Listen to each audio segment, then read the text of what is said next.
എല്ലാവർക്കും നമസ്കാരം. അമ്മേ നാരായണ.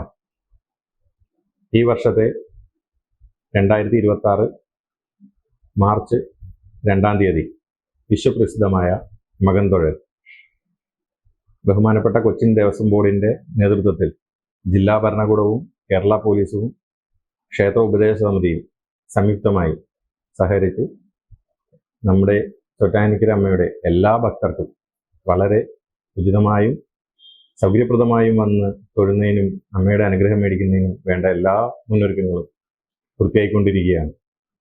നിലവിൽ പടിഞ്ഞാറേ നടയിലൂടെ സ്കൂൾ ഗ്രൗണ്ടിൽ നിന്നും തുടങ്ങി പടിഞ്ഞാറേ നടയിലൂടെ അകത്തേക്ക് സ്ത്രീജനങ്ങളുടെ ക്യൂ സിസ്റ്റം വരുന്നതും ജനറലായിട്ടുള്ള ക്യൂ വടക്കേ പൂരപ്പറമ്പ് വഴി വന്ന് അകത്തേക്ക് വരുന്നതും തദ്ദേശവാസികൾക്കായി ഒരു ക്യൂ തെക്കേ പൂരപ്പറമ്പിൻ്റെ ഭാഗത്ത് കല്യാണ മണ്ഡപത്തിൻ്റെ ഭാഗത്ത് നിന്നും അകത്തേക്ക് അതും എല്ലാ സൗകര്യപ്രദമായി ഒരുക്കിയിട്ടുണ്ട്.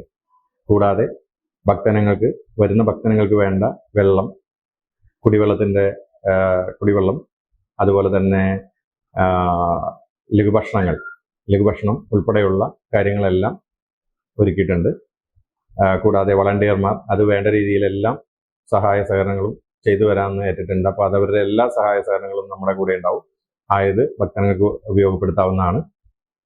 കൂടാതെ വരുന്ന ഭക്തജനങ്ങൾ ഒരു തിക്കും തിരക്കും കൂട്ടാതെ വളരെ സൗമ്യമായും സംയമനം പാലിച്ചും തിരക്കില്ലാതെയും വളണ്ടിയർമാരുടെയും കൊച്ചിൻ ദേവസ്വം ബോർഡ് സ്റ്റാഫുകളുടെയും പോലീസ് അധികാരികളുടെയും എല്ലാം നിർദ്ദേശങ്ങൾ പാലിച്ച് വളരെ പതുക്കെ അധികം തിരക്ക് കൂട്ടാതെ വന്ന് അമ്മയുടെ അനുഗ്രഹം വാങ്ങിപ്പോകണം. എല്ലാവരും അമ്മയുടെ അനുഗ്രഹം ഉണ്ടാവണം.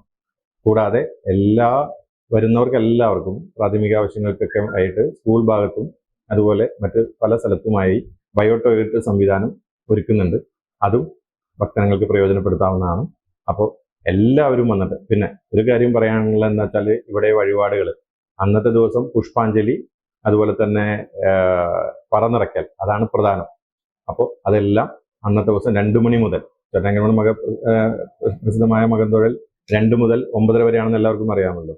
ആ സമയത്ത് വന്ന് എല്ലാവരും വളരെ ഭംഗിയായി തിരക്കൊന്നും കൂട്ടാതെ വന്ന് പ്രാർത്ഥിച്ച് അമ്മയുടെ അനുഗ്രഹം വാങ്ങി എല്ലാവരും പോകണം. നിങ്ങൾക്ക് എല്ലാവർക്കും ചോറ്റാനിക്കര അമ്മയുടെ അനുഗ്രഹം ഉണ്ടാവട്ടെ എന്ന് ആശംസിച്ചുകൊണ്ട് അമ്മേ നാരായണ.